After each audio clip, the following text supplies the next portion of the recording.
রুটি কত? রুটি পিস হলো কত? 5 টাকা? 5 টাকা। সবজিগুলো ঠিক নেই, সবজি তোমার 30 টাকাও প্লেট থাকে, 40 টাকাও প্লেট থাকে, সবজি যেমন বানাবো তেমন। ও তারপর মটনও থাকে সপ্তাহে একদিন। আর রুটি কত যাবে? একদম দেশি খাসি মাংস থাকে সপ্তাহে একদিন। কখন আসবো? মানে আসলে পরে পাওয়া যাবে? 7:30, 7:30 পরে। কটা খোলা থাকে মোটামুটি? 11:30। কয়দিন খোলা থাকে? হ্যাঁ, প্রতিদিন খোলা থাকে? 10-12 দিন অন্তর একদিন ছুটি। আচ্ছা। বন্ধুরা চলে আসলাম আমরা এই কাকিমার এখানে। এটা হলো একদম আমাদের নীল দর্পণের এখানে। এখানে সব কিছু পাওয়া যায়। সব রকম করি। আজকে কি কি আইটেম আছে? তেল, ডাল। আজকে আছে তোমার মটন ছাড় আর ঘুগনি আর চর্বি ঘুগনি। এটা কি? এটা কি?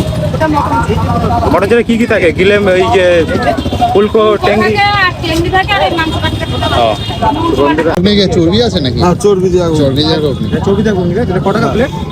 10 টাকার থেকে শুরু, 10 টাকা প্লেট। আচ্ছা। আর 80 টাকা প্লেট কত? 40 টাকা। আর হাফ প্লেটও যদি নিতে চান নিতে পারবেন। হাফ প্লেট 25 টাকা। আর পার্সেল হবে কি? হ্যাঁ, আর এইগুলো আইটেমগুলো কি কি আছে একটু দেখাবে? আপনার এটা একটা 5 মিশালি সবজি। ও আর রুটি দিয়ে খাওয়া 20 টাকা প্লেট, রুটি দিয়ে। 2 টাকা প্লেট। আর এটা হচ্ছে চিকেন, এটা কত টাকা পিস? এটা 20 টাকা পিস। কত গ্রামের চিকেন থাকে মোটামুটি? হ্যাঁ, কত গ্রামের চিকেন থাকে? এটা 50-55। আচ্ছা আচ্ছা। 55। আর এটা হচ্ছে ডিম কারি। ডিম কারি। আর ওই কত করে ডিমে? 20 টাকা পিস। আমরা আছি কিন্তু এখন নীল দর্পণে এখানে আই লাভ বনগান। এখানে কিন্তু এই কাকির এখানে কিন্তু ছাট কিন্তু পাওয়া যায়, তার সাথে রুটি, চিকেন সব কিছু কিন্তু পাওয়া যাবে এই জায়গাটায়। 7:30 থেকে 8:30 অব্দি কিন্তু এই কাকি বসে।